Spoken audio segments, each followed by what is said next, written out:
Graças a Deus, que a paz do Cristo nos envolva nesse momento.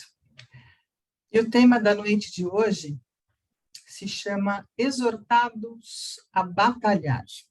Para a gente simplificar aqui o linguajar, né? Exortados, a mesma coisa que encorajados, né? Convidados a batalhar. E para escrever esse texto, Emmanuel se baseou numa frase da carta de Judas, que diz: Amados, procurando eu escrever-vos com toda a diligência acerca da salvação comum, tive por necessidade dirigir-vos essa carta, exortando-vos a batalhar pela fé, que uma vez foi dada aos santos.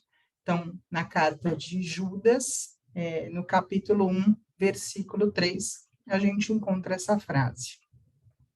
Pouco se sabe sobre a vida de Judas Tadeu. Só para esclarecer, esse Judas é o irmão de Tiago, tá? Não é o Judas Iscariotes, é o Judas Tadeu, que era irmão de Tiago menor, e foi o 10º discípulo que passou a seguir o mestre no caminho de pregação que Jesus seguiu durante a sua vida. A carta que Emmanuel, essa carta que ele usa como referência no texto, foi escrita supostamente, a carta, na verdade, foi escrita supostamente para leitores que tinham, sim, um bom conhecimento das tradições judaicas e os seus ensinamentos. É uma carta um pouco mais técnica, digamos assim, né? E essas novas comunidades que vinham do judaísmo, mas que haviam acabado de se converter ao cristianismo, eram constantemente vítimas de interferência daqueles que não acreditavam na Boa Nova, não acreditavam na palavra de Jesus, e tentavam desequilibrar aqueles que buscavam a paz do novo evangelho. E esse convite que Judas faz aos seus companheiros, que aí ele chama de amados, é uma súplica com todas as suas forças para que cada um deles continue a sua batalha pela fé, que é a prática na vida diária dos ensinamentos de Jesus. Seguir praticando o que o Cristo ensinou, trata-se sim de uma guerra contínua contra forças externas, que na época esses novos seguidores sofriam, mas essa influência externa existe até hoje e persegue a todos nós, invariavelmente. Aqueles a que Judas chama de santos no texto, no trecho que eu li aqui, significa homens seguidores do Cristo. Então, a distinção que se fazia na época, o santo era aquele que havia decidido seguir Jesus e seguir os seus ensinamentos. São as pessoas que decidiram fazer das suas vidas exemplos de amor e caridade, como nós também deveríamos fazer, né? Porque ser cristão vai além da idolatria ao mentor do mundo. Idolatrar Jesus não basta, né? Ele trouxe tantos ensinamentos e mostrou para todos nós de que a prática é o que vale. O cristianismo é muito mais que teoria.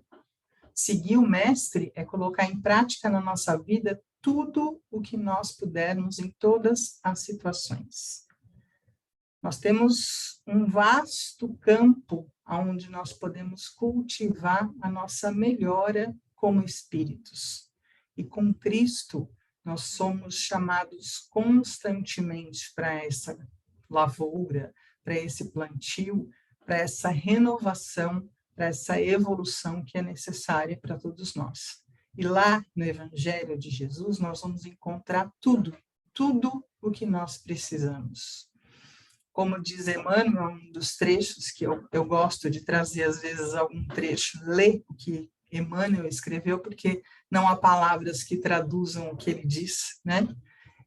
Ele diz assim, que o sedento encontra nele, Jesus, as fontes da água viva, o faminto, os celeiros do eterno pão, os cegos de entendimento nele receberão a visão do caminho.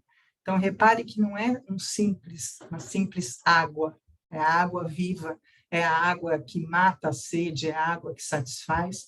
O celeiro do eterno pão é o conhecimento, o que vai alimentar os seus espíritos, e aqueles que são cegos de entendimento, que somos nós, vão receber a visão do caminho correto, porque enxergar para onde ir não basta, tem que saber qual o caminho correto, e esse caminho correto se baseia em Jesus, né?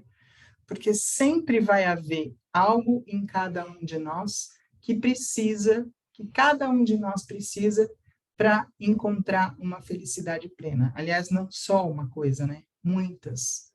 E para que nós encontremos essa felicidade plena, sem conhecimento, a verdade demora mais para se mostrar. E sem a verdade, a felicidade fica mais difícil de ser encontrada. Então, quem se afasta de Deus está doente. E Jesus é o remédio que cada um de nós precisa para a nossa cura de verdade, para a nossa evolução, para a nossa melhora, né? Para aqueles que não direcionam as suas vidas em busca de paz, em busca de felicidade, essa vida será só mais uma passagem perdida, talvez, porque ela vai seguir repleta de culpas e repleta de arrependimentos. Quando Deus nos dá a bênção, a dádiva de retorno ao mundo encarnado, ele nos dá a sua maior prova de amor, maior prova de Deus para cada um de nós, para que nós possamos nos reerguer dos erros do passado e prosseguir em busca da alegria eterna. E essa alegria eterna, essa felicidade só será plena quando nos aproximarmos de Deus de verdade. Porque Deus está conosco, mas nós precisamos estar com Ele. E o melhor caminho para estar com Deus é Jesus. Mas esse caminho vem repleto de trabalho.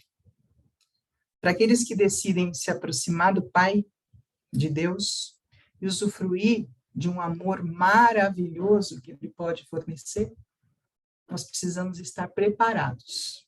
E esse preparo exige um esforço que é individual, não dá para terceirizar. E essa batalha que Judas se refere lá no texto não significa a guerra com o próximo, mas a nossa luta interna para deixar de lado os nossos vícios materiais e morais. Orgulho, vaidade, tão presentes, precisam de um trabalho muito intenso, de uma batalha muito grande, para que sejam extirpados, eliminados dos nossos sentimentos. Julgamentos, maledicência, precisam de muito esforço para que abandonem o nosso pensamento. A compreensão das nossas obrigações perante aqueles que estão ao nosso redor, a aceitação das dificuldades como etapas de aprendizado, são fases muito difíceis, mas que precisam ser transpostas para que nós sigamos como espíritos em evolução. Não tem como fugir. E todo esse conflito, que nos parece tão difícil, tão árduo, né? Só depende da nossa disposição em entender que o Mestre sempre vai estar conosco. E ele entrou nessa batalha, nessa briga, desde o momento que ele nasceu, lá, pobre, isolado, numa manjedoura. Durante toda a sua existência entre nós, Jesus mostrou, sim, que é possível vencer essa batalha com a melhor arma que ele usou até hoje, que é o amor. Então, quem busca Jesus nunca erra. E apoiados nessa base que ele nos deu, nós teremos apoio, estrutura, armas, sempre. Seremos soldados preparados para as mais duras lutas, mas que são lutas necessárias, lutas importantes para as nossas conquistas individuais. E através da evolução e dessa conquista, chegando lá, nós vamos sim estar prontos para espalhar o melhor à nossa volta, porque o trabalho não para. Dessa forma, evoluídos, melhorados, felizes, nós vamos fazer com que o nosso trabalho seja mais efetivo ainda, para que nós trabalhemos de verdade como cristãos, pois assim estaremos preparados para dar continuidade a esse amor e esse trabalho que Jesus nos ensinou, que é a caridade de verdade e o amor de verdade. Graças a Deus.